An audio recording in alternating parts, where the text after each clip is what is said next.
Hey y'all, it's Ricky T. I'm here at the Taylor Plantation, here in beautiful Beech Grove, Indiana. Although it is an overcast day today, not much sun out. Beech Grove's always beautiful, baby. It's my hometown. Anyway, today I got a video for you. I got 3 separate topics that I want to talk about. So I'm going to try to hit them hard, hit them fast, make my point so that the video is not too long. This is actually take 2. I was like 6 minutes into my video and I made the mistake of not hitting do not disturb on my phone, and Ellen calls me right in the middle of the video. Screwed it up. Still love you, baby. You didn't know, but I still love you. Alright, just don't do it again. So, but before we get started, I do want to let you know that I am today smoking a delicious Cohiba Red Dot. The Cohiba, just real quickly, the Cohiba was originally a Cuban cigar. It was specifically created for Fidel Castro. He was the only one allowed. They did just enough of these for him. Then eventually they became available for the population, and now they still make it in Cuba, but they also make them in Dominican Republic. This is a Dominican Cohiba. Still basically the same cigar. Fantastic, super premium cigar. Love them very much. Got it on one of the auctions again. Got like a $12 cigar for $3. Can't beat it. So that's that. Along with my cigar, just real quickly, I do have some coffee. When the coffee's gone, I may get some bourbon. I don't know. If it being overcast, the coffee just sounded good for right now. So anyway, 3 topics. I'm going to hit them hard. 2 of which, the first 2 are things that just really piss me off. Really piss me off. So this is going to be a bit of a rant. Okay, bit of a rant.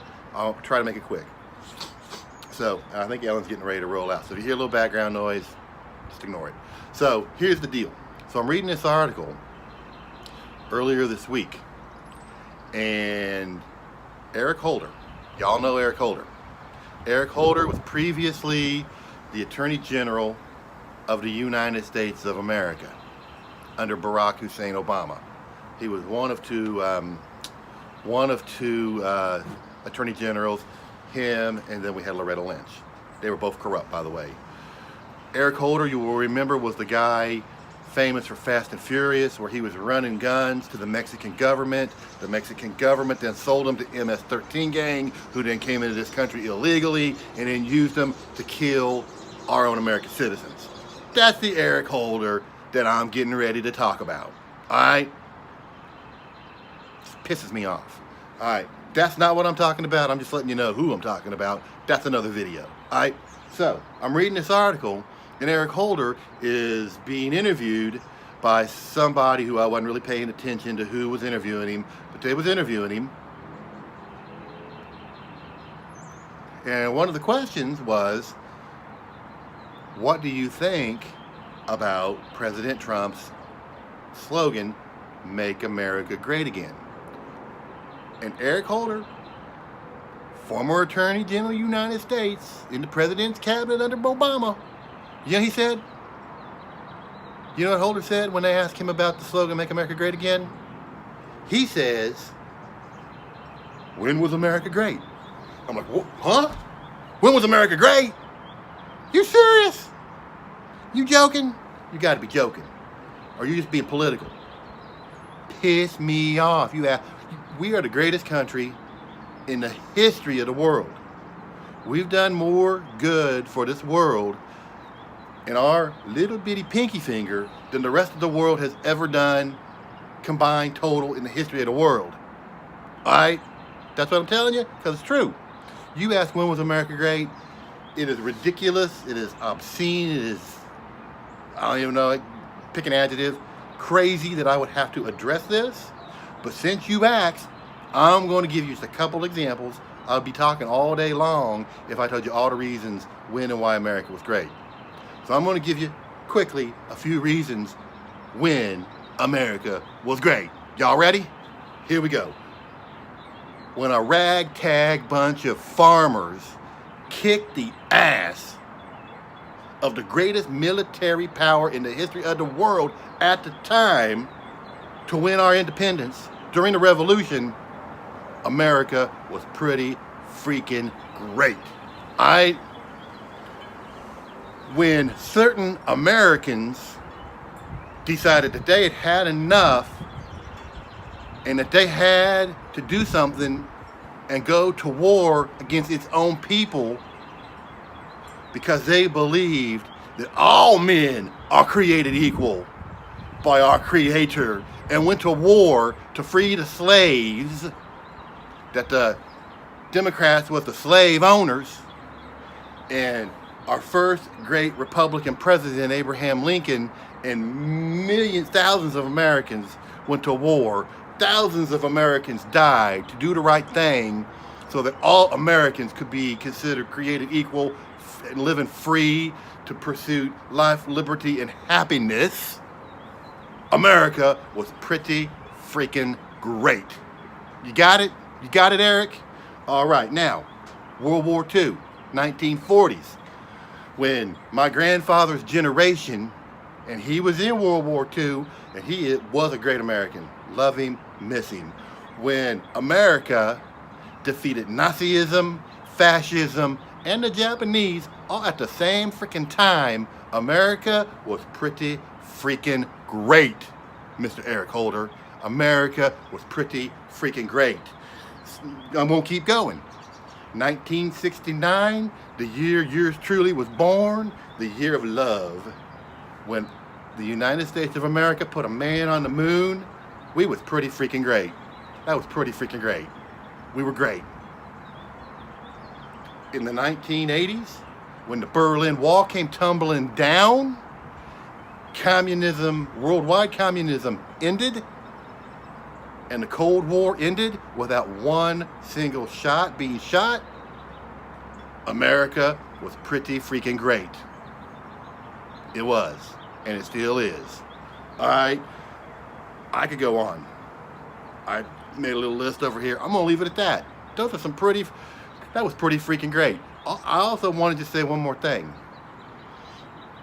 Whenever anything happens in the world, when there's a disaster, a tsunami, an earthquake, a hurricane, you name it, and some country is devastated, and people are dying, and people are trapped, who comes to their rescue?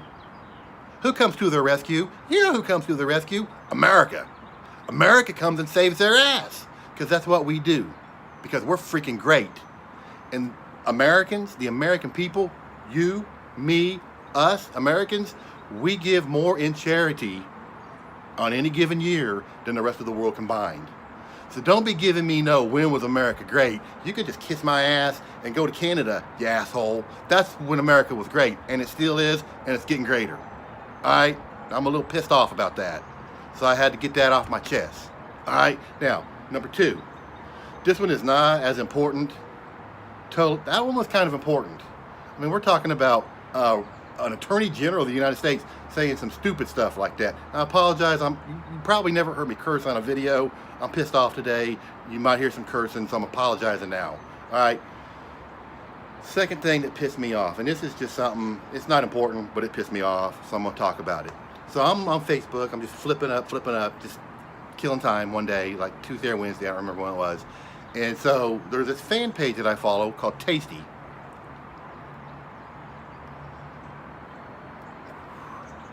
Anybody on Facebook, you probably have seen Tasty.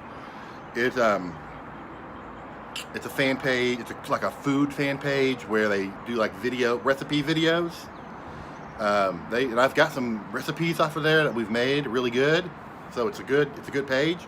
But on this particular day, they posted an article that was written by some dude with BuzzFeed. Y'all remember BuzzFeed?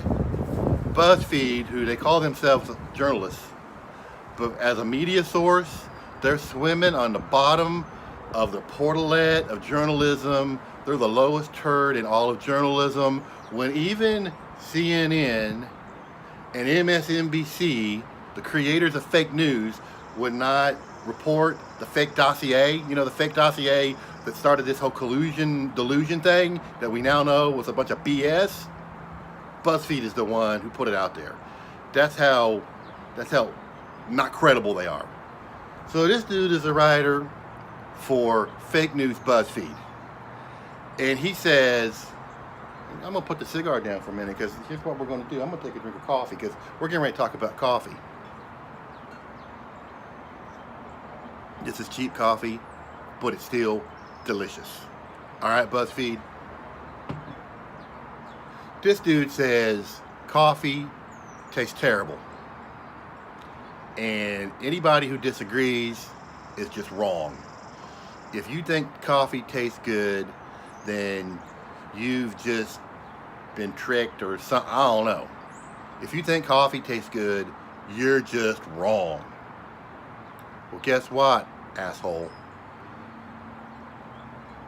I started drinking coffee with my grandma Kate, who I love so much. I miss her so much. We drank coffee when I was 13 at TV shop. That's when I started. Every sip of coffee I have ever taken has been delicious. It didn't take me any time to acquire a taste. It's delicious. You may not like it. If you don't like coffee, fine, don't drink coffee.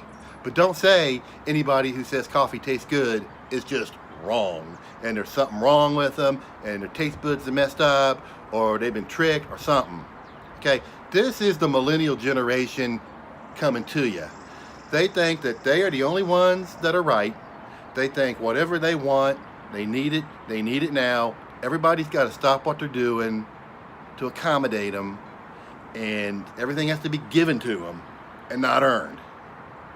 And that's why you're seeing all the division in our country, because now they're becoming adults, they're in their 20s and early 30s, and they've always been told that they're a winner. They've always been given a trophy. Even when they went 0-8 in whatever sport they were playing, they were still given a trophy and said that they were so good. And now they're having to go out and get a job, and when somebody else gets the job, they're freaking out. Or when they vote for somebody and that person loses, they act like a bunch of freaking idiots. So if you don't like coffee, I don't care, don't drink it. But don't go around saying just because you don't like something, it's no good, and anybody who says it is good is just wrong. That's BS. And again, just like Eric Holder, you can kiss my ass. Alright? Now third, that's all the stuff that pissed me off. So, I'm going to take a deep breath. Alright? Third item. And I'm just going to give my take on this, and you might be a little surprised. But I am consistent. I call him like I see him. Joe Biden. So y'all know, over the last week, a couple of women have come out saying that he was acting inappropriate, touching them, whatever. Now, we have plenty of pictures and video of him like putting his hands on women's shoulders or getting real close up to their hair or to their face or whatever. So we know Joe Biden's creepy. For years, I've been calling Joe Biden America's creepy uncle. So he is creepy, and he does do that. But just like when it happened to Judge Kavanaugh, just like when it happened to Trump, just like when it happened to Ted Cruz, just like it happened to Herman Cain when he ran for president, for Roy Moore down in, I believe it was Alabama, when he was running for Senate, and these women came out saying that that these men harassed them. There's a thing in this country called due process. All right? There's another thing in America called the presumption of innocence. You are innocent until proven guilty. And even though there's pictures and videos of creepy Joe, like touching, like putting his hands on his shoulders and putting his head up and smelling her hair, or like kissing her what cheek or whatever, we know he's creepy. But until I see something that shows me evidence that he actually did whatever they're saying he did to these women, I don't know if he did it. I don't know if he didn't do it. But I have to presume him innocent until we got some sort of evidence otherwise. We got to stop this crap in America of people accusing other people that they don't like of stuff just so they won't get, they'll have to drop out of an election or won't get in an office that they're trying to get into. We got to knock that off, all right? We can't just believe somebody because they said it, all right? So, he's a Democrat. He was vice president under Obama, who I almost never agreed with. But see, the Democrats are so far left with this Green New Deal and socialism and all that, and Joe's a little more center. They don't want him to be their candidate because he doesn't fit their narrative as much as a bunch of the other candidates. So how does it feel, Joe, to have to put up with what the Republicans have been having to put up with? The Democrats are so low, they're so evil, now they're pulling this crap on their own kind. So I just want to let y'all know, he's a Democrat, and we know he's creepy, but I'm not going to crucify him until I got evidence that he did what they're saying he did. I'm consistent. I'm going to stay consistent with my belief. You can't say, here's how I'm going to say it when it happens to somebody I disagree with, but when the exact same thing happens to somebody I do agree with, it's all good.